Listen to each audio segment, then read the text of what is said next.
생활 속 법률 히어로 이승우 변호사의 사건 파일.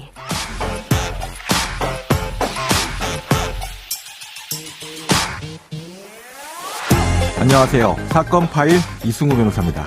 각종 사건 사고에서 여러분을 구해드리겠습니다. 오늘 열어볼 사건 파일은 성범죄 관련 사건입니다.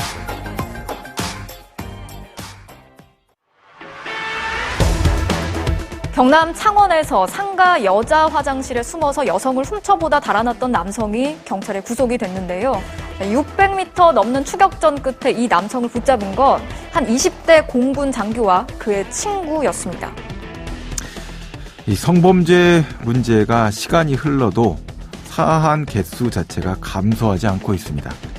자, 일정한 수준의 사건이 계속 사회에 존재하면서 수사와 재판을 받고 있다는 통계가 나오고 있습니다. 자, 과거에 이와 같은 성범죄 처벌 규정이 없었을 때 우리 사회가 성적 자기결정권 보호에 얼마나 취약했었던 것인지 이 점을 한번 쉽게 짐작해 볼 수 있는 그런 수준이다라고 생각이 듭니다. 부산, 울산, 경남 지역에서 형사 전문 변호사로서 활동하고 있는 법무면 법승 윤예원 변호사와 성적 목적 다중 이용 장소 침입 사건에 대해서 알아보도록 하겠습니다. 안녕하세요, 변호사님. 네, 안녕하십니까? 네. 자, 이제 오늘 제목이 좀 깁니다.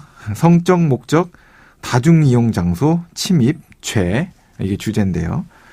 말 그대로 이게 성적인 목적을 갖고 어떤 장소에 들어간다 뭐 이런 건 알 것 같습니다. 어떤 혐의에 적용되는 범죄인지 이걸 좀 친절하게 설명해 주세요. 예, 성폭력 범죄의 처벌 등에 관한 특례법 제12조에 따르면 예. 자기의 성적 욕망을 만족시킬 목적으로 화장실, 목욕장, 목욕실 또는 발안실, 모유 수유시설, 탈의실 등 불특정 다수가 이용하는 다중 이용 장소에 침입하거나 같은 장소에서 퇴거의 요구를 받고 응하지 아니하는 사람의 경우 1년 이하의 징역 또는 1천만 원 이하의 벌금형을 받을 수 있습니다. 네네. 본죄의 경우 성범죄다 보니 처벌과는 별개로 신상 공개 및 고지, 성교육 이수 명령, 취업 제한 등의 부가 처분을 받을 수도 있습니다. 처벌 형량 자체는 높지 않은데 이제 부가 처분 자체가 굉장히 심각한 문제가 될 수 있다라고 느끼실 텐데, 자, 이렇게 그 성적 목적 다중 이용 장소 침입죄가 성립하려면 어떠한 요건들이 인정이 돼야 될까요? 이 본죄가 성립하기 위해서는 네. 첫째, 성적 욕망을 만족시킬 목적이 인정되어야 되고, 둘째, 불특정 다수가 이용하는 다중 장소에 침입하거나 예. 퇴거의 요구를 받고 응하지 않는 경우여야 합니다. 네네. 예컨대 용변 보는 모습을 촬영하기 위해 공중 화장실에 침입하는 경우, 예.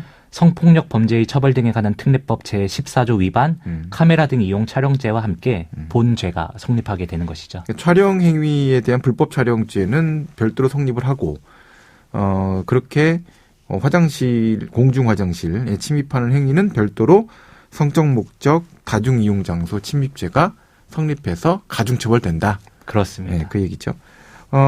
이게 근데 이제 성적 욕망을 만족시킬 목적, 이게 이제 생각보다 어려운 개념일 것 같은데, 억울하게 연루되는 그런 분들도 많습니까? 예, 그렇습니다.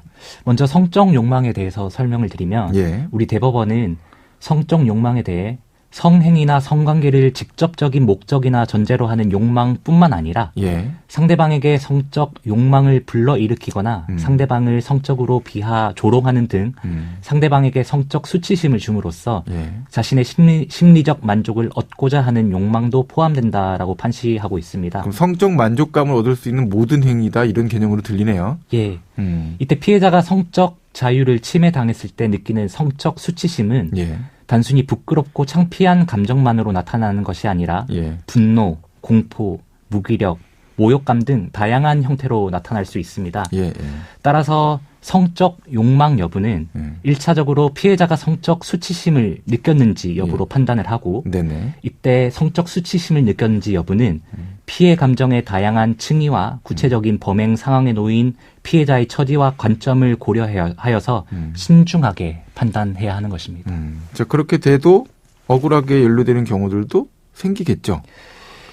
예, 물론 잘못된 행위를 한 것이 맞다면 네. 그에 상응하는 벌을 당연히 받아야 하겠지만 예. 관련 범죄가 급증하는 추세에서 억울하게 해당 혐의에 연루되는 비중도 증가하고 있는 실정입니다. 네네.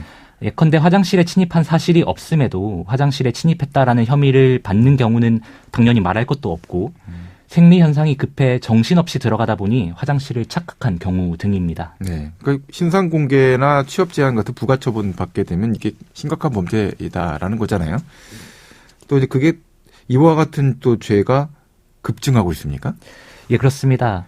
몇 년 전부터 이 성폭력 범죄 가운데 성적 목적 다중이용 장소 침입죄의 발생 건수가 급증했다라는 보도가 이어지고 있습니다. 예. 구체적으로 한국형사정책연구원에 따르면 2018년 집계된 성적 목적의 장소 침입 범죄 발생 건수는 643건으로 예. 전년 421건 대비 52.7%가 증가한 수치였고 2019년 경찰청 자료에 따르면 718건이 발생했다라고 하는데요. 예. 오늘은 이렇듯 증가하는 성적 목적 공공이용장소 침입죄의 특징과 혐의에 연루된 경우에 있어 대처 방안에 대해 살펴보는 시간을 갖도록 하겠습니다. 예.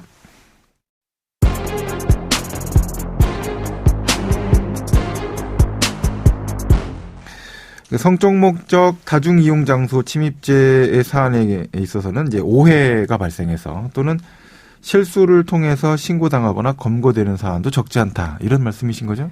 예, 그렇습니다. 자, 앞전에 설명드렸듯이 본죄가 성립하기 위해서는 두 가지 구성 요건이 충족되어야 하는데요. 네네. 먼저 성적 욕망을 충족시킬 목적이 없다면 예. 이 성적 목적 다중 이용 장소 침입죄는 성립할 수 없습니다. 네네. 누구나 한 번쯤은 생리 현상이 급해 화장실에 정신없이 들어가 보신 경험이 있으실 겁니다. 그렇죠. 그런데 너무 급한 나머지 화장실을 착각해서 잘못 들어가면 어떻게 될까요? 실제로 이런 경우가 생각보다 빈번하게 일어납니다. 예. 문제는 범죄 목적이 아니라 이렇듯 급한 생리 현상 때문에 화장실을 착각해서 들어가더라도 네. 자칫 본죄의 혐의를 받을 수 있다라는 점입니다. 예. 따라서 이러한 경우에는 혐의를 벗기 위해 본인이 성적 욕구를 충족시키려 화장실에 침입한 것이 아니라는 사실을 증명해야 할 필요가 있습니다. 예. 이 다중이용 장소에 침입하지 않았다라고 하면 성적 목적 다중이용 장소 침입죄가 성립할 수가 없습니다. 예.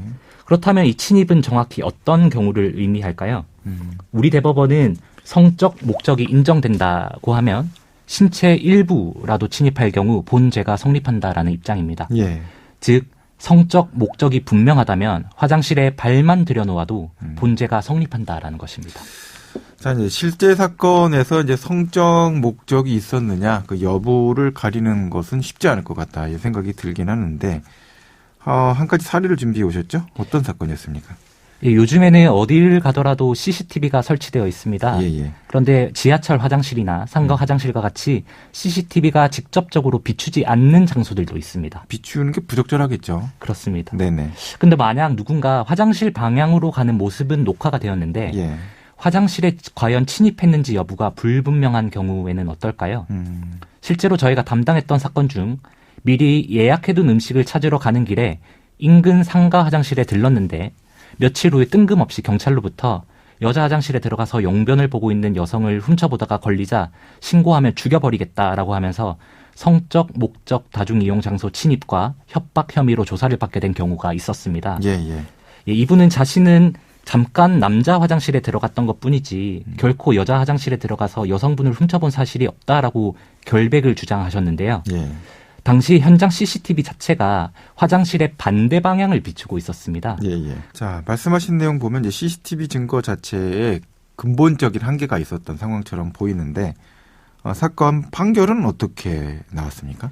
예, 이 사건의 경우 먼저 CCTV가 화장실 입구를 직접 촬영한 것이 아니어서 예. 남성분이 여자 화장실에 출입한 장면이 전혀 촬영되지도 않았고 그래서 만일 이 해당 남성분이 진범이라면 10초 만에 5m 떨어진 화장실에 들어가서 여성분을 훔쳐보다가 걸리자 신고하면 죽여버리겠다라고 협박을 하고 다시 5m 떨어진 곳까지 유유히 걸어 나왔다라는 얘기가 되는데 이는 물리적으로 불가능에 가까웠습니다. 네. 그리고 만일 물리적으로 가능하다 하더라도 당일 현장 감식 결과 여성 화장실에서 남성분의 지문이나 타액이 검출되지도 않았습니다. 그래서 결국 이분은 무죄 판결을 받게 되었습니다. 네. 지금까지 윤예원 변호사와 함께했습니다. 오늘 말씀 고맙습니다. 예, 감사합니다. 생활 속 법률 히어로 이승우 변호사였습니다. 내일도 사건에서 여러분들을 구해드릴 사건 파일 함께 열겠습니다.